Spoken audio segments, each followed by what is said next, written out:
I'm Amanda Rosa from Adomni, and I have with me Caroline of Proto. Caroline, tell us about yourself. Hi, I am so happy to be here. Thank you guys for having me. My name is Caroline Proto, and I am a director of global media at Luxottica. It's always a really fun game when I go to these and I say Luxottica, and you see people have that light in their eyes where they know who we are, and then the ones are like, yeah, and you have no idea. So Luxottica is a company that owns pretty much all of eyewear frames and lenses, brands like Ray-Ban, Oakley, Costa, Persol. We own the licenses for Prada, Versace, all of those. I oversee global for all of our sun retail, so Sunglass Hut globally in 27 countries, and Solaris. Thank you. So we're going to be diving in a little bit today about informing strategic media strategies, investing in the right tools. So a little buzzy of words, but I think this will be really helpful for the marketers in the room who are continuously being challenged and tasked by your leadership to justify some of the new vendors or third-party solutions that you're exploring to help justify your media. So Caroline, when you are choosing measurement and analytic tools, what are some of the top things that you look for, and how do you decide the absolute must-haves? Such a great question, because I think the way and the speed in which the measurement industry right now is moving so quickly. But when I really think of our three pillars, the first is accuracy. And obviously that's, for the final decision of who we're going with. But what we did about 5 years ago is we actually did an audit where we picked multiple partners and we ran them at the same time, exported the data, and we then used our own store counters to match back the accuracy and the validity of what we were seeing. And why that I think is so important is there's nothing worse, and I'm sure some of you guys have been in this situation where you're so excited about something you've done and you've gone to finance, and they're like, that doesn't match any of our own sales numbers, and they completely stop paying attention. You're like, awesome. And you just lose the credibility of everything that you're presenting. And so for us, it was really important. Would have been nothing worse if we walked into finance, guns blazing, so excited that we drove 100 million visits to store, and finance is like, awesome, store counters only counted 50. So nothing you present moving forward is accurate. So that was really important for us in doing that audit and being able to see, okay, this really does look like a realistic number of what we know media could be driving for our business. So that was definitely number one. I think number two for us was, are they integrated and working with our key JBP partners? And if they're not, are they open to having that relationship? Because there's nothing worse than when your pipes aren't connected. So those were two big pillars for us and continue to be as we continue to evaluate what we're investing in. Well, I guess on that note, can you tell us about an example of how implementing a measurement tool directly then did impact your media strategy, and just give us a little insight, a little lift under the hood?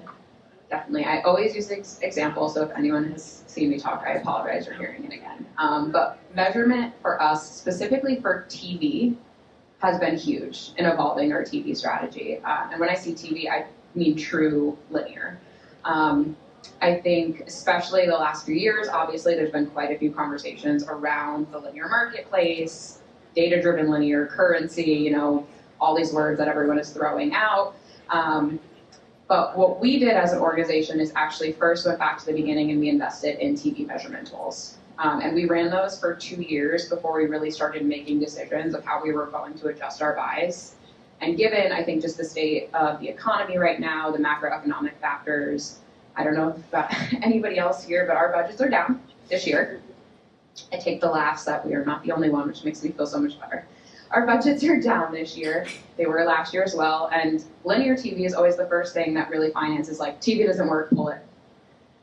And for a long time, it was very easy for that to be the case because there were not tools to quantify such a large investment in something like linear TV. And so I think a really good example for us is we spent 2 years building out this measurement framework. We worked with multiple partners. We layered not only TV measurement data, but with foot traffic data. And from there, we were able to start informing our TV strategy a little bit more intelligently. So even with decreased budgets, I have some of my team here. This year, the decisions that she was able to make using that data, we actually, despite the fact that our budgets were down a couple $1 million, our cost per store visit efficiency was actually 37% more efficient than last year because we were investing in networks that we have seen historically proven successful for us in driving traffic to store. So I think that's always a really great example of, for us as marketers, we're in a situation when your budgets are not where they need to be. You can still make informed decision and do the best that you can with what you have because you are a little bit more important. That's helpful, and right, I'm sure a lot of us in the room can relate to that on the marketing side. There's a whole lot of ad tech out there. There are a lot of third parties, vendors, solutions. It's certainly a crowded space. So for marketing leaders who are having a tough time justifying to leadership in investing, and I know you gave the example right of TV, what advice do you give them? So I think this is a twofold question. The first is, how do you get everyone on board in your marketing team? And we were actually talking about this last night. I think a really good example is it worth it to invest 50, 100, 200K to make sure that when you're given that, directive from finance to cut 10 million, that you're able to defend why that's not the right choice? So it's really that long-term versus short-term mindset of the short-term investment strategy of, yes, right now I need you to pull some funds for us to fund something that is not going into true direct net media, but it is going to help us in the long-term justify why we shouldn't be cutting our investments, especially, I think, in today's climate. That's number one. It's really important for us. It's why we as the media team often cover this cost, whether it's coming from the direct actual brand budget or from our central budget. We see that value because it allows us to defend what we're doing. In terms of long-term, and when you take it beyond that marketing team and you're sitting with your finance team who is convinced, when budgets need to get cut, the first door that they come knocking on is marketing. It is a great way, one, like I said, to defend what you're doing, but two, provide recommendations to how to optimize.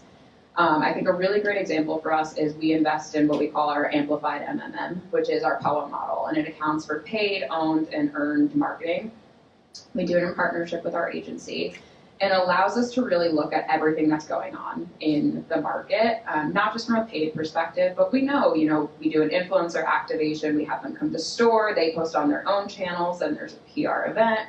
We know the attendees of the event are shooting content. I'm not able to actually measure any of that with true day-to-day, one-to-one real-time measurement solutions. So instead, this is at least a little bit more directional.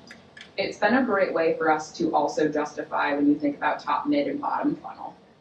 And so that when they're coming to us and they're saying, no, you need to cut 10 million, and we're like, no, we drove XYZ for the brand, and they're like, no, you still need to cut 10 million.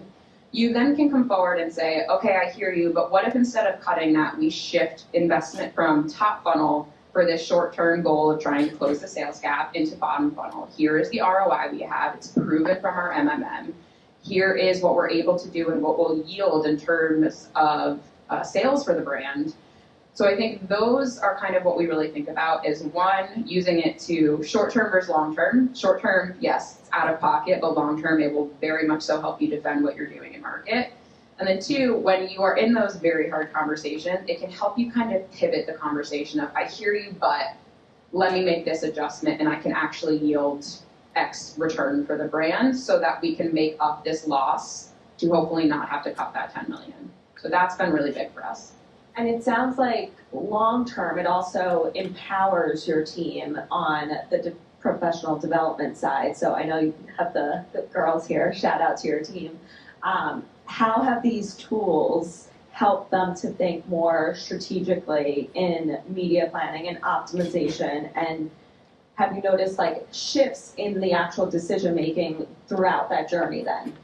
Yeah, I think one of the things you and I talked about when we had our call this week is I think it's not just important to be investing in tools, but you're also investing in your team, whether it's through the tools that you're using or investing in the growth of your people. For me, these kind of go hand in hand, because when you're investing in the right tools and you give them solid, true, accurate data, it allows them to feel more confident going into their conversations. No matter, what level they are, it's very hard to go into a conversation with true hard facts. And yes, we've all been there. Sometimes even then it doesn't work. But most times it's a little bit harder for someone to kind of shoot it down because they have accurate and solid performance that they can show. So it provides them that level of confidence when they're going into their presentation to feel more prepared, to be ready for no matter what question they have, because they have numbers to back it up, no matter who you're talking to in the organization, whether you're talking to the influencer team, you're talking to the CFO, you're talking to the VM team. I mean, even then it helps the VM visual merchandising team because you can say, well, we're expected to drive 100,000 visits to store. Does that help you justify your printing materials for this specific store location? So I think, to me, investing in tools is not only a way to help the business, but it's also a way for those of you who have teams to invest in your people, to give them that confidence to work on those sorts of soft skills. Great. So obviously things are always changing, evolving, as our previous session kind of alluded to, right? Chasing the next big thing. So where do you see this going? And not necessarily like 10 years from now, but maybe just a little vision of the future, the next year, 2 years. What do you see happening for measurement? I think we're in a really interesting time. I know everyone says that, it's so cliche, but we're in a really interesting time. One, I think Matthew in the previous session talked about how you see live sports really seeing, an increase again. And obviously the role of measurement in live, whether it's live sports, live streams, even we are trying to kind of figure out our solution. We do quite a few live stream shopping events. That I think to see how that evolve will be really interesting because as much as we want measurement to be real time, some solutions still have a little bit of a lag. It requires ingesting of the data. It's not a direct API connection. You get backlog files and you layer them, you clean them. Takes a minute. So I think the role of live will be really interesting to see how it evolves. Two, I think compliancy, and especially for those of you geographic parameters in the United States. Currently, something that I have been very much in the weeds in is obviously measurement for anyone here who sees overseas global definitely varies depending on the country that you're investing in. You have GDPR, which puts very stringent guidelines in other countries. You're getting a lot of head nods. Yeah, I see that. GDPR, yeah. Man, who knew acronyms could really just hit you right in the heart so quickly? Depending on the country, there's obviously different rules and regulations, which means, then I have a situation where in the US there's, we say we have privacy, but really we're following you no matter what you're doing, which means that we can really report in the US. And then I go and I show my plans from Australia at similar investment levels, and I'm like, yeah, no, I don't have much for you here. We have really great out of home. And you're like, but what? So outside of MMMs where it's really modeled, you don't have that same one-to-one. So I think understanding kind of standardization is definitely going to take a while. So not definitely short term, but something we as an organization are continuing to focus on. If we're thinking, home turf here in the US, I think the way that you're seeing compliancy on a geographic level, obviously you have Washington, you have California, all of who have different variations of what they're allowing in terms of measurement.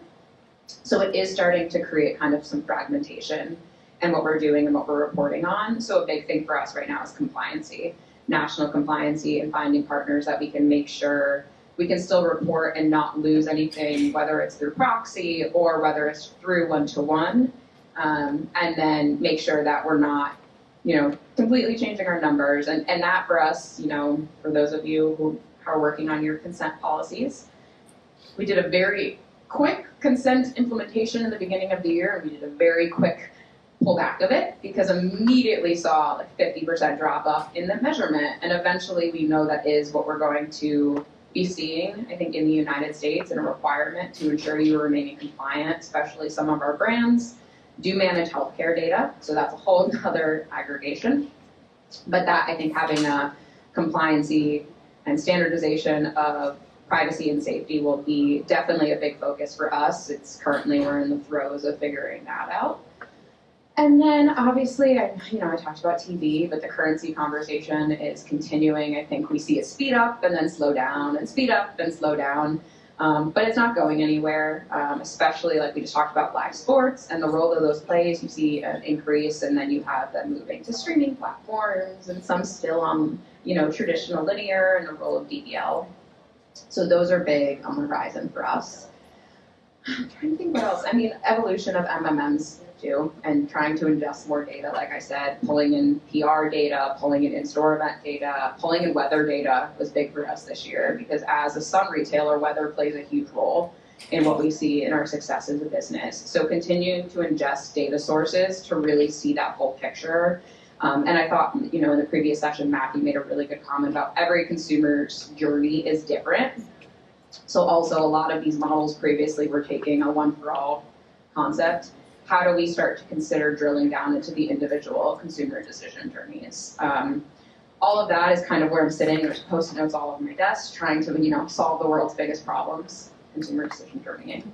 But that is what I think, we're excited to see over the next few months, to a year, to 5 years, to 10 years. Thank you. Well, appreciate you giving us a little look, Caroline, into your day-to-day and your vision and some of the hurdles that you're facing. I don't know if there's any questions in the room. It did seem like there was a lot of head nods, so I do want to make sure we address. They're going to come around with the microphone. Give them a second. I'm curious. I'll say loud. I'm curious how you market to your sunglasses to different areas of the world. Northern and Southern Europe. Very different. Exactly. Very different. So we do country by country. For sure. Each country, we do our own individualized media plan. We do not do regionalized media plans for that same reason. One, when you think about hemisphere, even just the timing strategy alone right now, if I'm thinking about Australia and Brazil are in their summer season right now, while in Northern Hemisphere, we're working on holiday, but obviously need to push very similar. So one, it's country by country. Two, it's exactly that. We do our MMMs by country. We do not do them by region, because we do see very different. The other thing is, I want to say I have a perfect science for this, but we don't. We also use regionalized agency teams, because as much as I want to say I know how to run India media, I need someone in the market. They're sitting there. I mean, in Dubai, in Saudi Arabia even right now, I think a really interesting conversation is I pulled in a local agency for Saudi Arabia for creative assistance, because there's certain rules and regulations that I won't understand. And I think it's important as a leader to be able to raise your hand and say, this is not where I'm going to thrive for you.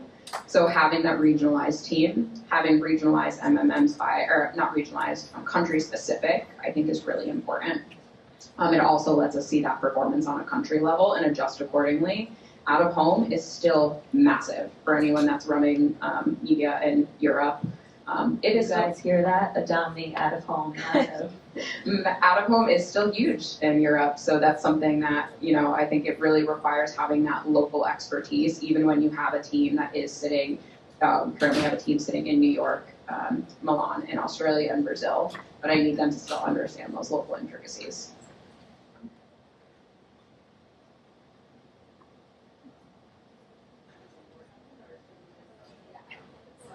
We're friends here, just out. I know. Amanda, thank you so much. You did a really good job of setting that, why measurement is so important in terms of decision making. I do want to go back to the point you were making about influencers and PR. Just wondering, in your experience, have you found some ways to really measure that? PR is all around impressions, social, and influencers, you can run around on what that is. I just love your thoughts. Yeah, so we're continuing to evolve that for sure. We invested in a new tool, Creator IQ, this year. We just switched our partner previously. I know a lot of advertisers use Snowflake, and there's one other partner that I am blanking on that we had. We ship that every year. I think that is still an area that desperately needs growth in our industry, especially as I know if you think about pre-pandemic, we were kind of seeing influencer and creator content start to kind of see a decline, and then the rise of TikTok has obviously kind of reinvigorated it differently. We're still definitely, I think, trying to find a solution. One of the things that I'm really excited for is you're starting to see the tech partners themselves, like TikTok, for example, just, they announced in-market as a partner, Foursquare is a partner. For us, foot traffic is #1 KPI. Looking forward to starting to find ways to use tagging on those influencer assets and or at least for a short term, boosting those influencer assets so that we can start to at least get a gauge directionally. And from there, I think hopefully as the industry evolves, there will start to be solutions of direct integrations with these partners. We do adjust it in, like I said, our POA model, but that is still, it's impression based. We look at the timing, we look at the influx in sales. We do also think about timing strategies. We did something this August where we actually worked quite light in media that had a really significant push for some of our influencers to see, even directionally, did we see an uptick in the business? So no perfect science yet, but I'm looking for, I think we're on like that cusp of it getting there, just given the rise that influencers or creators are seeing again. Personalization, more and more content. How do you plan to measure the different type of content, the influence of creative, specifically not only on media, but the creative dimension? From the creative direction, I think that's a great question. So we, for a while, have been using dynamic creative in audio. We are now expanding it into dynamic creative into video. That's one of the goals for 2025. And from there, we have made sure that our measurement partners are able to start doing their measurement on a placement level so that we can start seeing exactly. And I think it also really relies on the agency and whoever you have as your ad ops team, whether it's in-house or agency, tagging correctly, naming correctly, because from there you can see on a placement level, you can start seeing some directional. The other is we're using DCO, just given, in the United States alone, we have 1,700 stores. We're using DCO to see each individual store location and look at the performance on that individual store level. Does require a lot of tags, but it at least helps us inform a little bit that direction of, from a general standpoint, which creative we're seeing perform, and then from a localized standpoint, it's a great way for us to be like, all right, we're seeing, our store in Kansas is really struggling. Can we adjust some of our weighting there from a dynamic perspective? So I'm excited from an AI for that to be something that we can start implementing a little bit better. Awesome. Well, thank you, Caroline. Oh, are we at time? Are we at time more? One more. All right, Mike. How do you guys look at live shopping? And is that something that falls under media? Is it? It is. So we have done quite a few live shopping, live events. It's definitely expanding. We still don't have a perfect solution for that. I think one of the things that we've actually seen is more so that we are testing who we have worked with in the past. We are not able to place the actual foot traffic partner that we have Pixel within the live stream live frame, but we place it on the page in which the live stream exists with the partner that we're working with. So kind of the actual web page itself where they have those.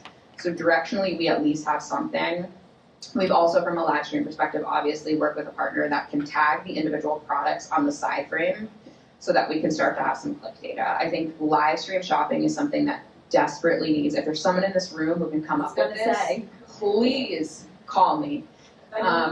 We got Mike. Here we go. So, this, I appreciate this. Is a perfect way of pitching that. We desperately need, because I think live stream shopping, and I think they said in the last session, it's not going anywhere. It's definitely still flashy for the sake of flashy. We put it in every deck because there's nothing. We did this amazing thing last year, Ricky from my team, of doing a live stream shopping in one of our stores, actually. And we had the person go into the store and do the shopping in store to showcase our store experience. We showcase the ability to customize. For those of you who don't know, you can customize your sunglasses at Sunglass Hut. That was my sales pitch. We did all of that in store. I would love to find a solution to start be able to put faster tracking on it in the actual live stream itself.